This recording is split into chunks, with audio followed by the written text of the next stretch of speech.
Hello guys, good afternoon. So ngayon guys, gagawa tayo ng ating recipe, no? Gagawa tayo ng healthy gulay. So no oil, mga atong isagol, no seasoning, purely gulay lang. Ba? So mao ni gitawag nga binisayang utan. Cebuano lang ang makarelate ani. Utan nga binisaya. So ang ating ingredients is may sikwa ako dito, may kalabasa, at saka meron pang iba, ipapakita ko mamaya. So itong gagawin ko ngayon is pure organic na gulay. So yun ang ating lulutuin ngayon kasi this is very healthy.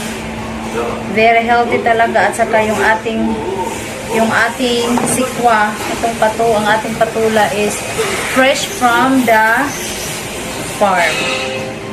Bigay lang ito sa akin. So, umpisahan na natin mag-himay-himay sa ating gulay. No? Mas madali siya kung ito ang gagamitin.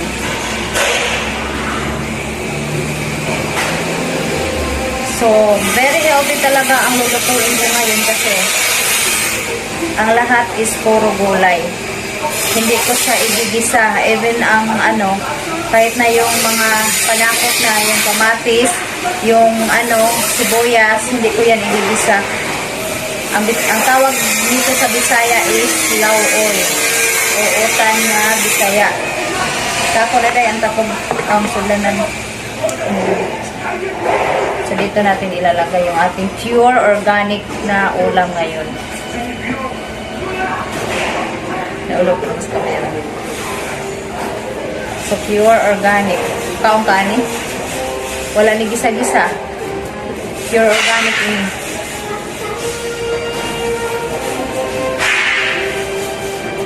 So, mas madali siya pag ganito, kasi kung kutsilyo, mas mahirap ito, mas madali.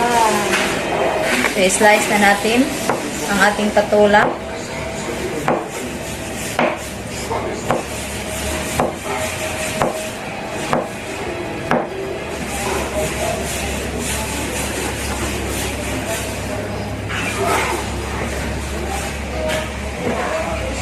And then, yung ating, sa English? Squash or pumpkin. Slice lang din natin. Ako, kagahi. Balik sa ref, bay ka masira. Ito pa, ayaw sabay ang plastic ha. Itong, Marami akong patula dito kasi binigyan na naman ako ng Actually, hindi ako bumili ng patula. Binibigay lang ito sa akin kasi nag-harvest sila sa kanilang garden.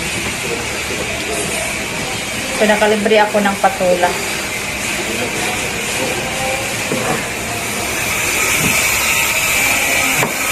Hindi ko tagalan siya ng panit kasi ng balat. Kasi sabi nila, yung vitamins daw andyan sa balat.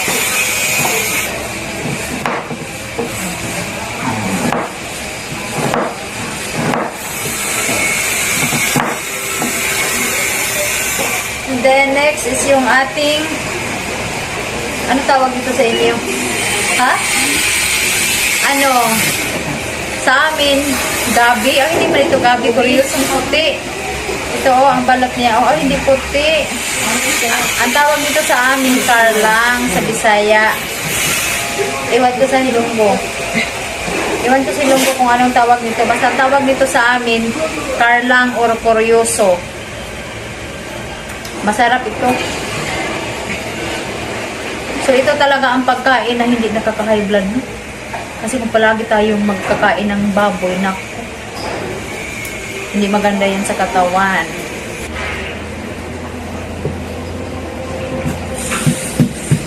Medyo matigas siya.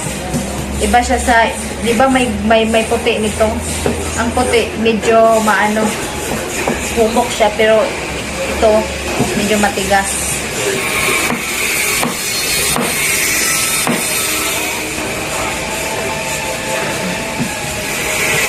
And then, next is yung ating lagyan natin siya ng ating talong, eggplant.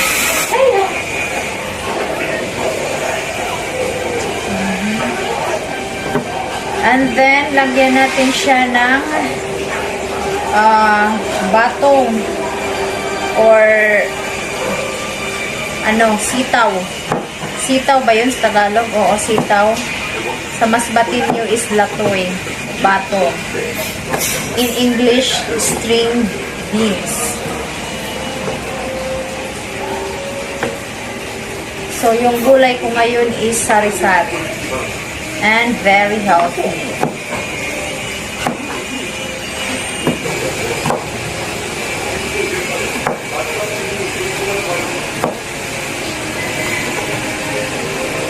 Next is yung ating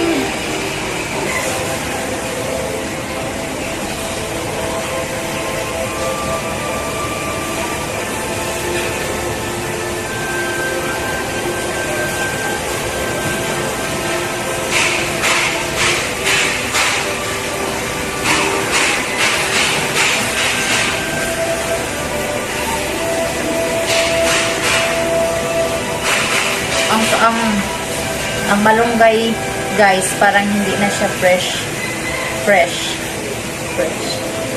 Parang hindi na siya fresh. Pero okay pa man. Okay pa man siya. Oh.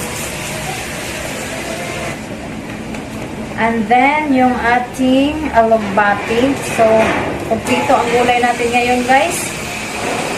Mayroon tayong patula, kalabasa, at saka yung gabi. Para lang ba yun? At saka may green leafy vegetables. So, wala muna tayong karne ngayon. Pure vegetables muna tayo ngayon, no? Para sa ating health. Kasi nga, health is so, alam, mahulog akong kamera tayo. Ginano ni Kobe na. Kala na gani niya pagkaon. Nagsige ko nga tubang sa kamera. Curious na kayong aking baby puppy. Hay na to. Baby. Kobe ko. Oh, lalab. Wala man kagi kaon. Oh. Wala man. Wala man, baby. So, yun ang aming guys, yung aming baby dito, si baby ko. Kaninang tanghali, hindi siya kumain kasi yung ulam niya isda. Gusto niya baboy. Ay, nako. Maarte talaga yung aso ko.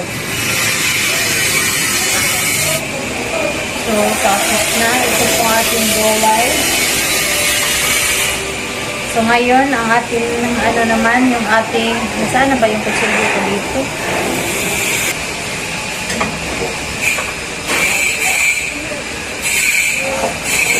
So, ang unang ilagay natin, yung ating mga panakot.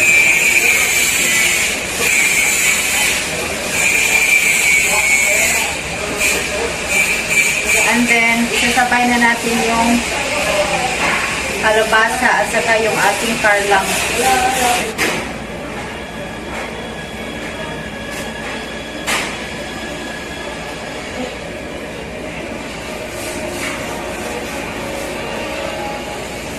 So, hayaan lang natin guys na kumulo at saka maluto yung ating first batch na gulay na nilagay natin. So, pagkakulo niya, pag medyo luto na siya, ilalagay na natin yung ating patula at saka yung ating green leafy vegetables. Saka natin titimplahan.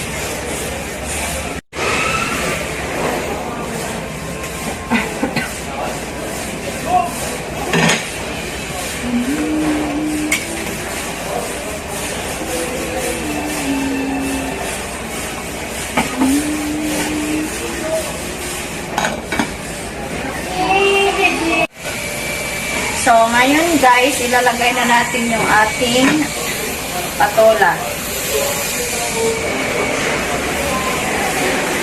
So, ang sarap kasi ng gulay na may patola kasi maano siya, ang bango.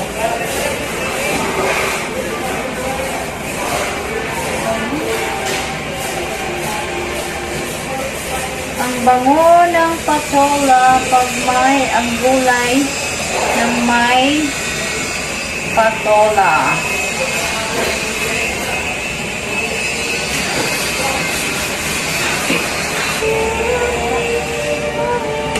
So, i-mix lang natin, no? Kaya para ma-mix yung ating mga ingredients. So, i-mix lang natin. So, this is very healthy gulay talaga ito. Super healthy. So, ngayon, lagyan natin siya ng pag-uong. Ito, oh. Ito. So, lagyan natin siya ng bagoong. Hindi naman siya masyadong, hindi siya maalat kasi may timpla na siya. So, ang sarap ng ating gulay ngayon. Kasi may bagoong. Okay, hintayin natin na kumulo bago natin ilagay yung ating malunggay. So, ngayon guys, ilalagay na natin yung ating green leafy vegetables, yung ating alugbati at saka malunggay.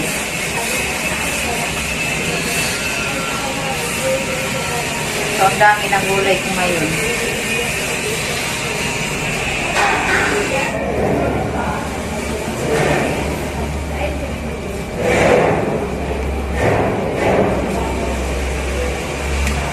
So, i-mix lang natin. So, we gonna mix this.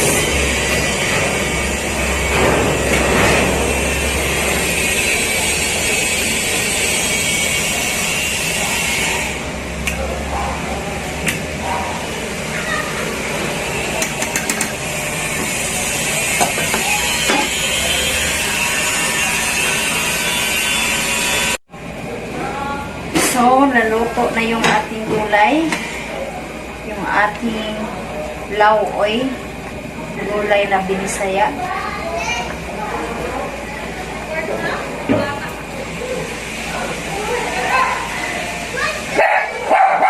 Ang ating bisayang gulay. So, that's it for today, our gulay recipe.